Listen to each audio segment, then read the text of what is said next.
Hi friends, இன்றைக்கி வீடியோவில் நல்லா ஹெல்தியான மொறுன்னு கொள்ளு போண்டா எப்படி செய்யறதுன்னு தான் பார்க்க போகிறோம். நம்ம வழக்கமாக செய்கிற பருப்பு வடை, உளுந்த வடையோட ரொம்ப வித்தியாசமாக இருக்கும், டேஸ்ட்டாகவும் இருக்கும். ஈவினிங் டைமில் நம்ம ஸ்நாக்காக சாப்பிட்றதுக்கு டீயோட ரொம்பவே அட்டகாசமாக இருக்கும். வீடியோ ஃபுல்லாக ஸ்கிப் பண்ணாமல் பாருங்கள், அப்போ தான் உங்களுக்கு நல்லா புரியும். வீடியோக்குள்ளே போகிறதுக்கு முன்னாடி என்னோடய சேனலை சப்ஸ்கிரைப் பண்ணால் மறக்காமல் சப்ஸ்கிரைப் பண்ணிக்கோங்க. வாங்க இப்போ நம்ம வீடியோக்குள்ளே போயிடலாம். அரை கப் கொள்ளு நல்லா வாஷ் பண்ணிவிட்டு 8 மணி நேரத்துக்கு ஊற வச்சு எடுத்துக்கோங்க. அரை கப் கொள்ளுக்கு 1/4 கப் கடலைப்பருப்பும் நல்லா வாஷ் பண்ணிவிட்டு இதையும் 8 மணி நேரத்துக்கு நல்லா ஊற வச்சு எடுத்துக்கோங்க. அரை கப்புக்கு 1/4 கப் தான் ரேஷியோ. ஸோ ரெண்டுமே நல்லா ஊறி வந்துடுச்சு. இப்போது ஒரு மிக்ஸி ஜாரில் ஊற வச்ச கொள்ளு கடலைப்பருப்பு சேர்த்துக்கலாம்.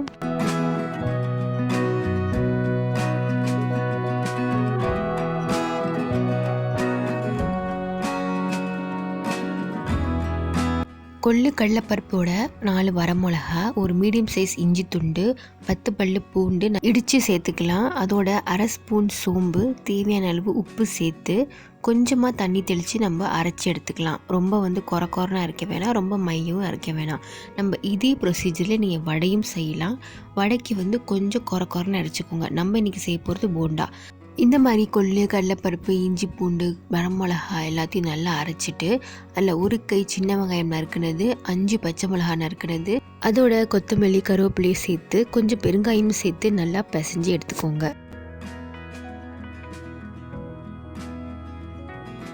போண்டாக்கு தேவையான மாவு நல்லா ரெடி பண்ணியாச்சு. மாவு பார்த்திங்கன்னா நல்லா பிசைஞ்சு எடுத்தாச்சு.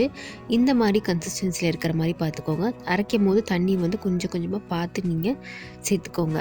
இந்த மாதிரி நல்லா பிசைஞ்சிட்டு நம்ம சூடான எண்ணெயில் கொஞ்சம் கொஞ்சமாக போண்டா மாதிரி உருட்டி நம்ம சேர்த்துக்கலாம். மாவு நல்லா உருட்டி சேர்த்த உடனே இதில் மீடியம் ஃப்ளேமில் வச்சு நல்லா கோல்டன் ப்ரௌன் வர்றது வரைக்கும் நல்லா நம்ம திருப்பி போட்டு வேக வச்சு எடுத்துக்கலாம்.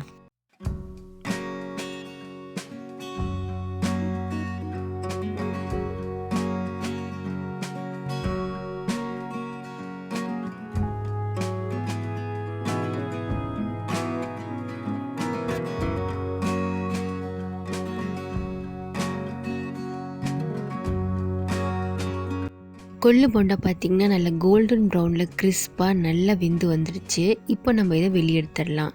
இதே மாதிரி எல்லா பேட்சும் செஞ்சு எடுத்துக்கலாம்.